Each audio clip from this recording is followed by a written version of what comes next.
Okay, good evening, everyone. Welcome to CPA Presents for Monday, April 15th, 2024. Thank you for joining us. My name is Mike Kasalniak. I am the CPA Flight Safety Chair, and tonight's topic is Introduction to Flight Training Scholarships. Our speaker tonight is Makayla Galler. Makayla is a high school senior who at age 16 founded Pilot Prodigies, a program designed to bring a STEM experience directly into the classroom. As a female private pilot and FAA Part 107 professional drone pilot, she has developed a program focused on supporting unserved students and exploring their interest in UAS, STEM, and aviation. The program offers workshops, drone demos, mentorships, scholarship information, and other resources. Makayla's expertise in flight scholarships is evident in her own journey, starting from earning her private pilot's license with a glider rating at an early age and continuing her pursuit of an ASEL rating supported by flight scholarships. She has honed her skills in scholarship applications, serving as a source of inspiration for aspiring aviators. And beyond her personal accomplishments, Makayla is an active advocate for aviation and creates opportunities for others through her involvement in organizations like the Colorado Pilots Association and Women in Aviation International. Her dedication to expanding access to flight scholarships and mentorship programs highlights her passion for nurturing the next generation of aviators. Let us now begin. I turn this Zoom session over to Makayla. Thank you, Makayla, for volunteering to do this presentation for everyone out there so they can learn and about how to get scholarships and continue their career in aviation. I'll turn the floor over to you. Thank you so much, Mike, and thank you for having me here today. It's a great honor to be able to share a little bit about me and a little bit of my journey. So here I have a little presentation for y'all, get a little bit of a visual. So this is an intro to flight training scholarships. Let's see. Here we go. Now you can see me. Hi. So just a little bit about me. My ultimate goal is to be an astronaut someday, and that's what really brought me towards the aviation industry when I was coming growing up through elementary school. And because of that, my family brought me into the Wings Over the Rockies, and they had this ground school program with the local EAA chapter over there in Centennial, and they offered a discovery flight. And from that discovery flight at a Centennial, that really sparked something in me, and it opened my eyes up to me wanting to actually pursue flying. After that EAA experience, I applied for the Wings Over the Rockies scholarship. I was actually too young to apply for the single engine scholarship, so I applied for the glider scholarship, and that's what that yellow glider is in that photo. So from there, I finished my glider rating, and I'm currently trying to finish my single engine rating. My check ride hopefully is at the end of May, if weather permitting, and all of that jazz. But yeah, next. What are flight training scholarships? I'm going to give you a quick definition of a flight training scholarship. And they are a financial awards designed to help support individuals in obtaining the necessary training and license to become pilots or any other type of help for like helicopters or ATC training. The purpose is that they can help reduce the financial burden of the flight training, which making it more accessible to aspiring pilots from diverse backgrounds. Because flight training is really expensive, for most of you know, there is a lot of money and time that takes place into flight training, and these scholarships can help assist and help progress you forward in your training. So the benefits of flight training scholarships. First is the financial support. It covers costs associated with pilot training, such as tuition, flight hours, and licensing fees, and also check ride fees, especially now that they have gone up almost to about 1,000-ish. The access to resources, the scholarships of the recipients often gain access to valuable resources like networking opportunities and mentorships within the aviation industry. Just like Wings Over the Rockies, after I had obtained their scholarship, they offered mentorship programs, and I had a wing woman who was a SkyWest pilot, and she was able to assist me with any questions I had about flight training or opportunities that I could get through her. Like we got to go tour DIA and get to go underground, see the basement ish. And we also got to go into where all the pilot lounge was before all the pilots go out. It was really a great opportunity, and scholarships just like that was able to offer me that opportunity. And from that, there were career advancements. It also enables recipients to advance their training and career without financial strain, potentially leading to a better job opportunities. So, general requirements that applicants are generally required to meet are generally the specific age criteria. Like I was too young to apply for the powered, so I ended up applying for the glider scholarship, which really helped me out, especially for where I am now. um Next would be the maintain a good GPA. I know some scholarships require that, some scholarships don't. It depends on the type. And also pursuing a career in aviation or an interest of obtaining their certificate. Specific scholarships, some scholarships have more specific criteria, including academic achievements, flight experience, or a membership in aviation organizations, such as like the 99s. To get a scholarship from them, you have to have been at least a year within that organization to go for one of their scholarships, I believe. And next would be the diversity and inclusion. Many scholarships goals are to support unrepresentative groups in aviation, including women and minorities, to promote diversity in the fields. And there are many great organizations for women, like Women in Aviation and the 99s, that can really help you get into those scholarships and help support them. So, how to find scholarships? Aviation organizations are many that offer many scholarships.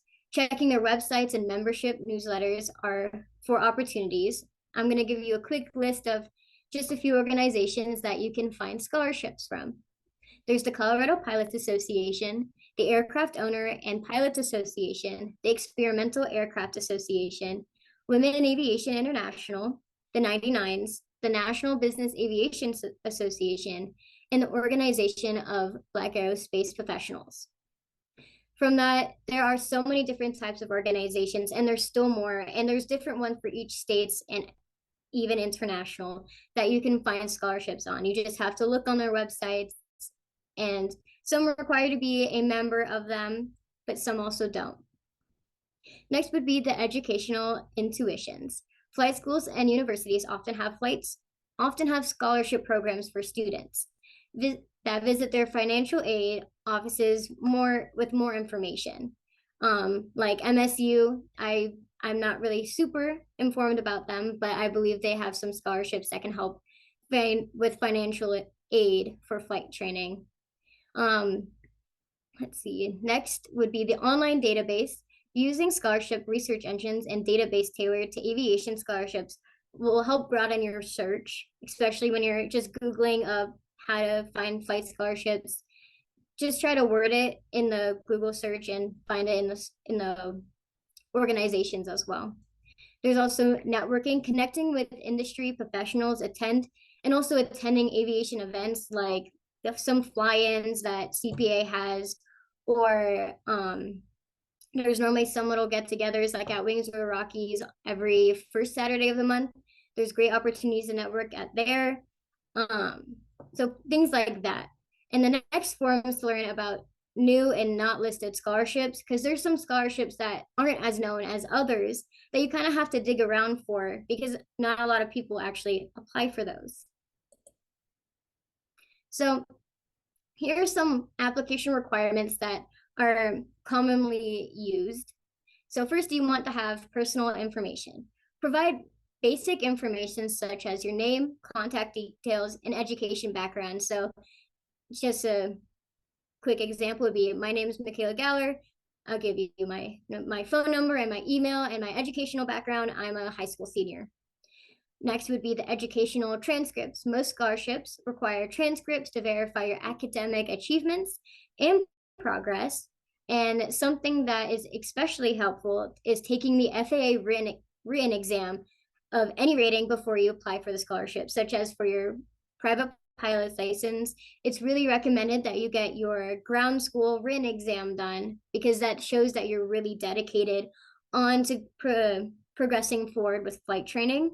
And I know from experience that has really helped through that scholarship application process. Next would be your flight training records. Include your flight training, so include your flight logbook to show any flight training that you have completed, along with any ratings or certifications that you have earned, such as I have my Part 107 certificate and I have my private pilot certificate in a glider rating. So I would put that in there as well. Next, which is one of the most important pieces, is your personal essay, a key factor that can help change and share your passion for aviation, for your career goals, and why you deserve a scholarship. I'll get to the next slide because there's more about that. Letters of recommendation are really important as well. Typically, 2 to 3 letters from instructors, employers, or professionals in the aviation field who can vouch for your character and potential. It also doesn't have to be just throughout aviation. There's also that you can get recommendations from like your teachers or boss, like your employers. Like for me, I had my boss, Bronsick McDonald from Mile High Gliding. She was able to give me recommendation letters, which is really great from her. And that's where you can get more. So next, which I said, writing a winning essay, which is really important for going for your scholarship application. So showing your passion, express your genuine passion for aviation and flying. Share professional stories or experiences that ignited your interest. I'm going to give you a quick little brief thing that I try to use for my personal essay that I generally use. So I first became motivated to become a pilot when in June of 2012, the Waldo Canyon fire scorched 21 square miles into the western Colorado Springs and triggered an evacuation of about 32,000 residents, including parts of the United States Air Force Academy. Seeing the firefighter pilot's bravery on TV, I realized that my desire to become a pilot would not just be a life-changing opportunity for me, but personally, it could do so much more as a pilot. Whether it's volunteering my skills as a pilot to provide fighting fires, emergency relief, conversing like projects, or simply for educational purposes. I know that as a pilot, I can give back as a positive effect on others and the environment and the future. So that's just a little thing that I try to use because that's what really brought me into aviation, other than just me wanting to become an astronaut, but from a huge fire in Colorado Springs. So next, you want to define your goals. Clearly acculate your career goals within aviation and how the scholarship will help you achieve them. And then next, you would highlight your achievements, including any relevant achievements or contributions to the aviation community, even if they seem small. Like I have, as a quick, I guess, example would be me going and speaking at the Boulder City Council for the Boulder Airport and trying to give my word as a student pilot why the airport is significant to the area, or going and speaking for the bill, which was really important at the time. So then another thing would be authentic. Write your own voice. Authenticity means more with the scholarship committee than anything to be like everyone else. I know a lot of people try to go for like the generic, I want to be an airline pilot, or I want to pursue this flight training, but you want to have a personal story with that to bring you forward and make it, because the first few sentences is the attention grabber, if that makes any sense. Next, you would absolutely want people to proofread and revise your essays. Ensure that your essay is free from errors and that it flows correctly or flows well, and considering having mentors or peers review it. But if you also like, if you're in college, I know some colleges have a English department where they can help you review over essays for wording and pronunciation, and they can also give you feedback on what you can improve and what you need to take out and stuff. So next, letters of recommendation. Letters of recommendation is really important. So selecting references, choose individuals who know you well and can assess to your skills and character and for the potential of you in the aviation career for going for aviation scholarships. Now, making a request. So for making a request, you request letters well in advance. So if you know you're applying for a scholarship and it's a few weeks or a few months in advance that you're applying for it, make sure that you request for the recommendation letter up until that time, because you want to give them enough time to write the reference with your resume and personal statement, and that helps with the details of the scholarship in their letter. The more you help them, the better the letter is going to be. Next would be guiding your reference. Offer a brief overview of what you'd like them to highlight, such as specific achievements or personal qualities. From what I've done, I've told them about my United States drone soccer opportunities that I have done for being the captain and bringing our team, not just me, but as a team in whole, winning third in the world in South Korea last May.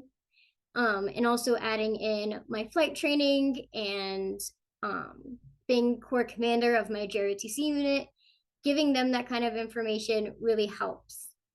And then next would be expressing gratitude. Always thank your referencee for their time and support, regardless of their outcome, because it takes a long time and a lot of dedication to writing a recommendation letter. And you really want to make sure that you thank them and possibly even write them a letter thanking them for their time and dedication to help you. So preparing your application package, organizing and submitting your application. First, checklist of documents. Ensure that you have all the required documents and creating a checklist based off the scholarship application requirements, because you want to make sure that you have submitted everything and that you're not leaving anything behind. And if you feel like you are, always email them and see if you have everything in, because it's always okay to ask questions and confirming that you have everything in, because sometimes it kind of does get lost through technology.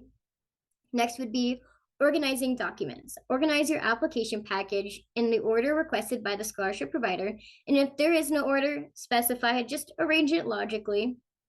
Next, a cover letter. Include a cover letter, if required, summarizing your application and expressing your gratitude for the consideration. Now, the final review. Review your entire package and completeness and the correctness, and also consider asking someone to proofread it, because it doesn't hurt for someone to go over and look and make sure that everything is correct. Then next would be the submission. Follow the submission guidelines carefully and note whether the applications are accepted via email, online submission, or through the post mail. So, interview preparation. So tips for interview success. Research about the scholarship. Learn about the scholarship's organization and values. Understand that the goals of the scholarship program. If it is a memorial scholarship, research the individual that it honors and include information about them in your application. Or if it's a local scholarship, write about how you are going to give back to the community, because giving back to the community is really important within the aviation community and everywhere else, but especially from what I've gone through, when I've gone back and helped and given back to the community, it is amazing, especially from all the people you get to meet. Practice. Conduct a mock interview with friends, family, or mentors, and practice answering common interview questions. It's really important that you go over interview practice with somebody, and possibly a few different types of people, like a teacher or maybe your mom or dad or a friend, because Getting feedback from them can really help you, especially if you get some unexpected questions, you know how to handle them calmly. Now, questions to ask. Prepare thoughtful questions to ask your interviewer. This comes from the research that you did. This shows that you're interested and engaged within the program. So if they ask you if you have any questions for them, just make sure you have a question to give them. And yeah, and make sure to go in calm and confident, because you want to be able to just answer them calmly, you know? So next you want to have the follow-up. Send a thank you note to the interviewers, expressing your gratitude for the opportunity, reiterating your interest. Like maybe write a handwritten letter or a really nice written out email to each of the people that interviewed you, and thank them for their time and dedication to interview you and get to know a little bit about you. So post application, what do you do after you've applied? Now stay organized, keep your records of all the applications that you've submitted, including dates and correspondence, because through that, you could be applying for different other scholarships. So you want to make sure that you have, like, if you're doing everything through email, like how normally things are doing these days, make sure there's a little thing within emails that you can make a little bracket for. And whenever you get an email from them, you can move it to that little bracket or folder that you can put in there so nothing gets lost. Now, next would be the follow-up. If allowed, follow up on your application status after the appropriate period, showing a continued interest. If you haven't heard from them for a little while, make sure just to write a little email saying, hey, how's things going? And wait for a reply. But also, even if you haven't heard from them, just quick little email to them. Next is continuing research. Don't stop your scholarship search after submitting one application. Continue applying for other opportunities, because from experience, from my flight instructor, Mr. General John Barry, he told me apply for everything. Even if you don't qualify for the scholarship itself, it could let me rephrase this, because if somebody didn't apply for that scholarship and you're the only one who did, they might give you that scholarship because you did put the effort to apply for that scholarship. And I've had that before, where I was one of the only people that applied for a scholarship and they decided to transfer and given me an opportunity to help support me through my aviation career. So next would be prepare for your next steps. If selected for further consideration, you may need to submit additional information or participate in another interview, because sometimes there are different types of interview processes or application processes for scholarships, and sometimes they require more than one interview to help them for their deciding factor. The next would be reflect and learn. Regardless of the outcome, reflecting on what you've learned from the application process and how you can improve for the future applications, such as if you did apply and you didn't end up getting it, learn from that experience and use that information that you did use and use it for the next one. Because now that you've gone through that process, you have experience of setting up for the application, going in and preparing for an interview, and knowing the understanding of what it looks like being in front of a board of people asking you questions. You can learn from that and progress it for future opportunities. So here's one thing: the most common mistakes to avoid. So missing the deadlines is a big thing. You don't want to miss the deadlines. Make sure you keep track of all the deadlines and submit your application early. Don't wait until the last minute, as some applications require you to have recommendation letters and recommenders to respond to a link that they'll need to have a significant amount of time to do so before the deadline, such as previously in my slide about recommendation letters. You want to make sure they have plenty of time to make sure that they have enough time to write that letter for you. And from experience, for not just for a scholarship, but as when I applied for the academies, I had to have recommendation letters from my teachers and counselors, and I had to make sure that they had enough time to write for these letters and be able to navigate through these links and ways to submit it.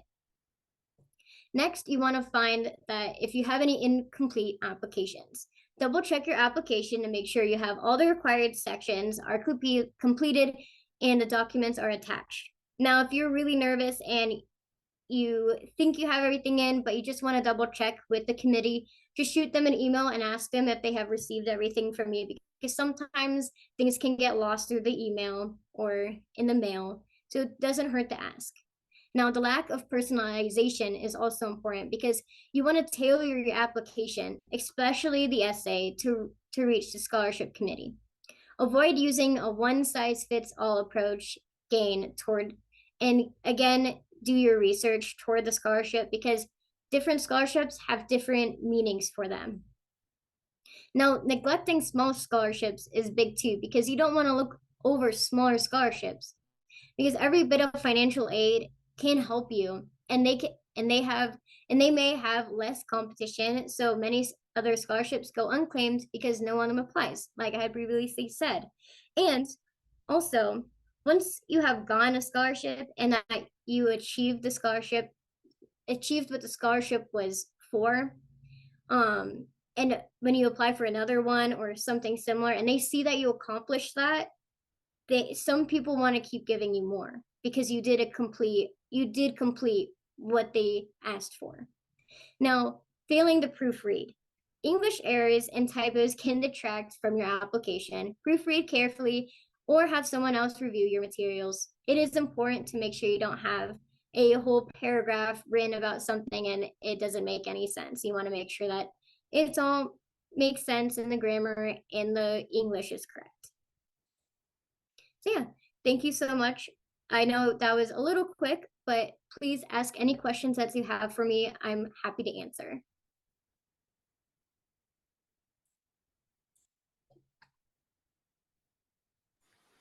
Okay, Makayla, I have a few questions. I was taking notes while you were talking, and I also did some homework this afternoon. Uh, you mentioned the list of aviation scholarships. So I went online and I was really amazed. I came up with all the ones that you mentioned. Plus, I came up with a one called Scholarships 360. I came up with another one, Pathways to Aviation, and they probably had 60 scholarships on there that people could apply for. And Scholarships 360, it was probably over 100. I started counting and I gave up. So that was interesting. I also came across the Colorado Ag Aviation Association, which I was really surprised that they gave out a scholarship. That was interesting as well. I did notice that I read one of the scholarship applications and they were asking for the GPA and stuff like that that you said, and then some scholarships were asking for essays and some weren't asking for essays. So I thought that was interesting as well.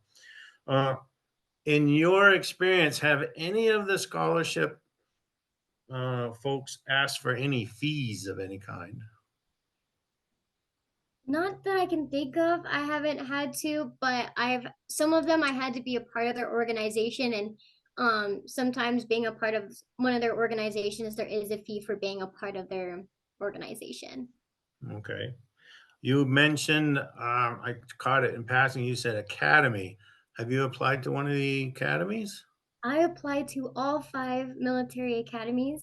I actually was just notified that I might be learning about the Naval Academy tonight or sometimes this week by the latest. So fingers crossed. Oh, very good. Very good.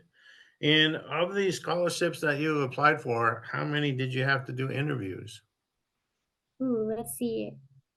I would say almost all of them. Some of them didn't have like an actual in-person interview. There was like a Zoom interview, or sometimes I had like a phone call, and it wasn't just for flight training, but other interviews I've had for scholarships is like they gave me a phone call, or I had a Zoom, or I had in person. But some of them didn't have it either. They just took what I had written, but they're all a little different. Wow.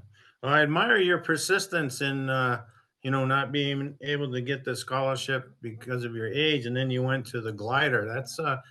That's something that I haven't tried yet. I don't know if I'm going to, but congratulations. What a fantastic story. I wish you well.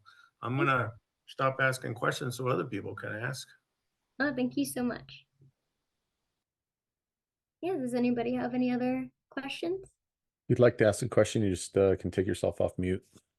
Makayla, do you notice any kind of age limits when you scanned around for various scholarships?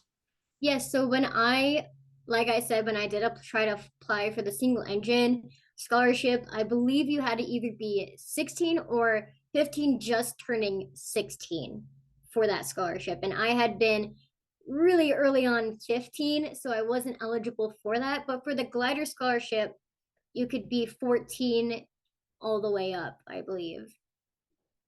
How about the other side of that equation for folks that are too old to apply? Well, you know what? I'm actually not super well rounded with that, but I think I'm not really sure, but I believe there should be a good long amount before you can't. I'm not really sure though. Fair enough, thank you.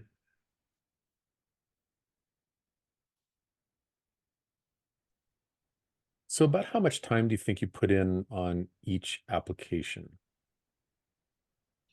Ooh, that's a big question. Depending on the type of application or scholarship or thing that I've applied for, it varies, but I really do take a really long time. Normally, either from 5 to 8 hours, making sure everything is right, taking the time to write, even if there isn't an essay, but if there is, I take a really long time on that. Um, so it really does vary, but I think the longest that I've done would be 2 days. But like for the academies, that was a whole different story. Yeah.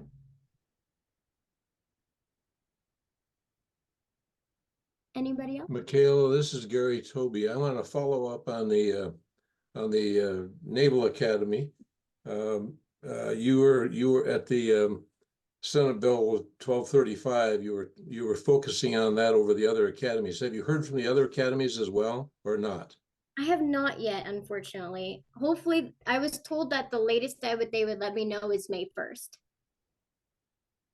But then Okay, tell me more about your interview for the Naval Academy.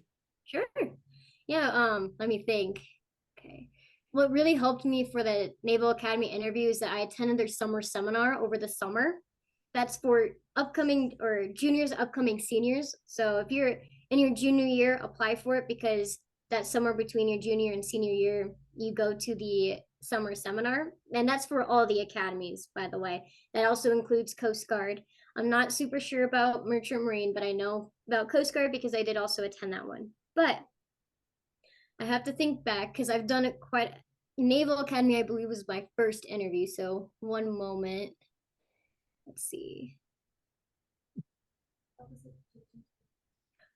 Okay, so for that one, I I had I guess you would say a liaison, or he was like my ALO. He was for our state of Colorado, like my district area, and I'm in District 8 right now. Um, and he actually came to my house and interviewed me in my living room or my kitchen table area, which was a little nerve-wracking, but it really gave me a great opportunity to connect with him and tell him about myself. He was a really great gentleman. He listened to me. We had great conversation. We talked about, and he was also an academy graduate, and he actually went through a whole process through helping other students that are going through the same thing I was, which was really great.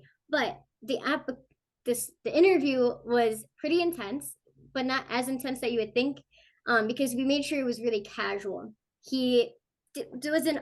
He kind of came in with like trying to describe the outfit that he was wearing. He was very casual about it. He was like wearing um one of those blazers that had like airplanes and flowers all over it, which is kind of funny because I didn't expect that coming in. And he was like wearing like a pair of like tan khakis or something, and he was really nice.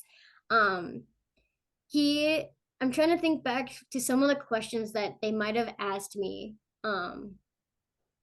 Of course, they had asked me a few questions about like experiences that I had that like that revolved around like situations, like stressful situations, or times where I had to make a really direct decision, or if I was in charge of different groups as a leader. There was a lot of leadership questions, which I recommend that if you're applying for the academy or know anybody applying for academy, let them know that being a leader is really important for applying. Like even if you're just like a chess club captain, or if you're the basket weaving captain, I'm not really sure, but having that leadership experience really helps, because the academy is basically built around leadership and being a follower. Which, another thing, if you're ever applying, a really great thing that they really like when you're being interviewed, you let them know that you understand being a follower before becoming a leader. But yeah, it was a great interview process, but I had to definitely prepare for that. I sat down with my mom, and we had at least gone over questions that they most likely would ask you, or questions that you think they might ask you that wasn't on their website, which if you Google it on Google, a list of questions will come up what generally they may ask. And I probably went over that process at least 12 to 20 times. I was really nervous because you never know when you have somebody come into your house and start interviewing you. It's a little nervous thing, especially when your parents are around. But they had gone upstairs. But yeah. Thank you very much. I've never heard of that interview being in some student's house. That's quite interesting. I may have said I was in Navy ROTC, which had much the same process, and I also ended up with a full boat scholarship, which is one very good thing that your parents will appreciate if you can sneak into the academy, any one of them. Right. And remember, Merchant Marine Academy actually ended up with a license to drive a ship. Everything Right. else, you just get a license to learn. Oh, and some good things with that. I did get a Navy ROTC scholarship for the Arizona State University, so I have that on my mind as well. Great, thank you very much. I'm impressed. Every high school student should take the Makayla test to see if they know how to do applications. This is wonderful. Oh, thank you so much. So we've got a Anybody? question. We got a question in the chat. It says, "Hi, Makayla. Thank you for your presentation. I want to know what kind of personal information will the scholarships ask for? Do they always require the front and back of driver's license and student pilot license?" Some of them, yes. For personal information, it kind of depends on what kind of scholarship you're applying for, or what they're asking for. It does depend. I hope that answered the question well. How many, so this is one for me. Do you sort of get a sense of how many applications you have to put in to potentially get one in return, or, to be successful in getting a scholarship? Like how many What's the scholarships? ratio? Like, do you have to do 100 and you get one scholarship, or do you do 5 and you get one scholarship? Like from what I've done, it's generally like 1 out of 10. Generally, it also kind of depends, but from experience, normally if I applied for like 10 scholarships, I generally would get like 1 of them. Okay. Yeah. But that one normally ends up being really beneficial, such as the Wings of the Rockies Museum Scholarship, which offered me a lot of networking and even having a mentor with me.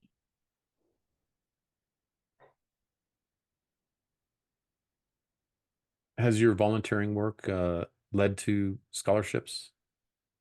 Well, I knew you do a lot of volunteer work. yes and no. Being able to have that volunteering experience and that you can talk about it, like how I've done with the aviation community, but I've also done not just for aviation, I do a lot of volunteer work at the Children's Museum down in downtown Denver. And I also did volunteer work with the Space Foundation. And a really great thing that it wasn't a scholarship, but through the Space Foundation, I had volunteered with them for at least 5 times, and that made me eligible for the space symposium that was last week. It allowed me to be able to volunteer for the space symposium and let me walk the grounds, which was a great opportunity because I believe even just like an entry ticket for the space symposium was about $3,000, and I got in there for free for just volunteering. So, and I got to meet a whole lot of cool people. I got to even meet an astronaut, which was really cool. So, yeah. Anybody else? Well, I want to follow up on your astronaut aspirations. Do the academies talk about that, as in the Air Force Academy and the Naval Academy? They talk at all about astronauts? You know, I haven't heard so much from the Air Force Academy about astronauts, but I've heard a lot from the Naval Academy.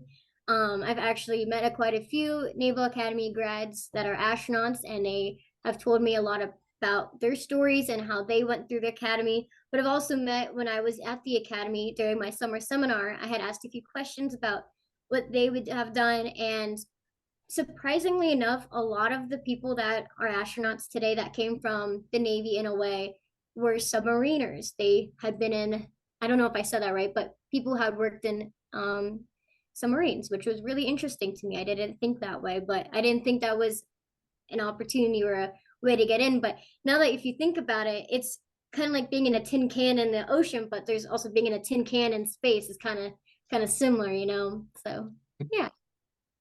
Well, I'm glad you got that tin can in mind for being an astronaut, because that I was not one, although I did a few little tests here and there to see how you go goofy with this and that. But yeah, it's a spam in a can. Good to know what you're getting into.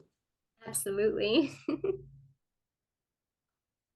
When you're applying for scholarships, do they take into consideration if you've gotten scholarships before, or is that even a part of the question process?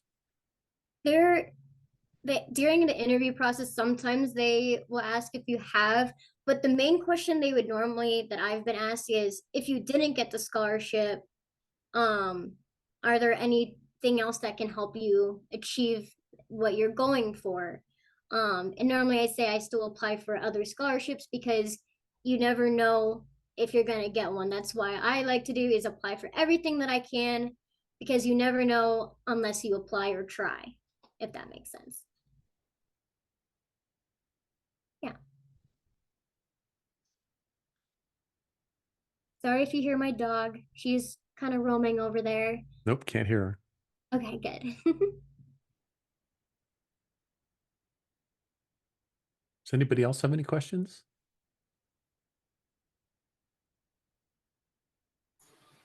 What's the youngest age you can start applying for scholarships? That is a very good question. It depends on the scholarship, but for flight training scholarships, um, I believe either 14 or 13 for gliders at least. But I believe it's 14 for gliders because you have 2 years. Because you can get your certificate at 16, so you can start training at 14 in a glider, and you can solo at that time. Um, but I think 14 is the lowest for gliders at least. And then for parrot, I believe it's either the end of your years, if you're at the end of your 15, if you're 15 years old and you're at the end of it and you're almost 16, I believe. What's the oldest you can apply for scholarships? Good question. I guess it depends on your medical. Yeah, depending on what they allow you to be. But I'm not actually super informed about much older than I am. I won't take offense. I am a bit young, so I don't know. Is Harriet trying to ask a question? I can ask to unmute you.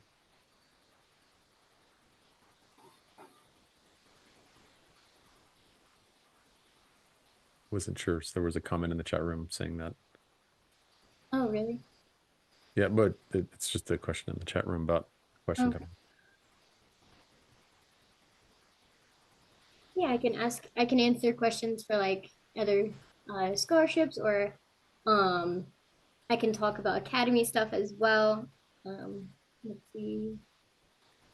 Yeah, if you have any questions about me, I can also answer those too.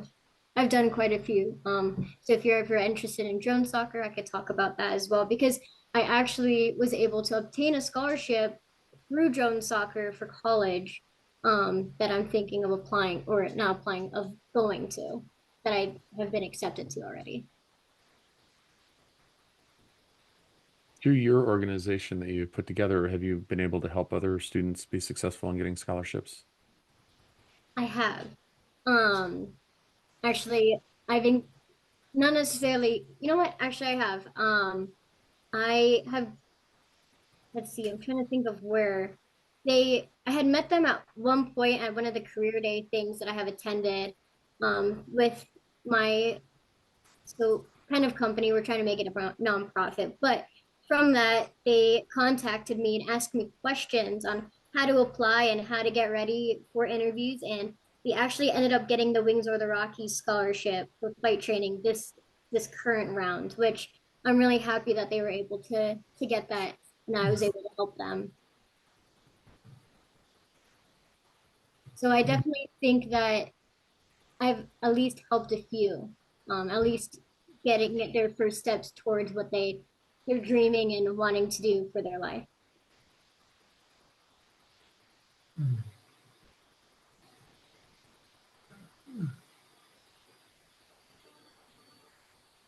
Okay. Well, I don't think there's any more questions. Mike, I don't know if you want to close things out. Yeah, Makayla, this is very inspirational, very inspirational. Congratulations. I'm very impressed. Yeah, And I thank think everybody out there is the same. And I'm going to have one of my granddaughters watch this. Okay. Yeah, and if she has any questions, send her my way, and I'd be happy to talk to her. No, it's very, very, very good. Excellent. Excellent.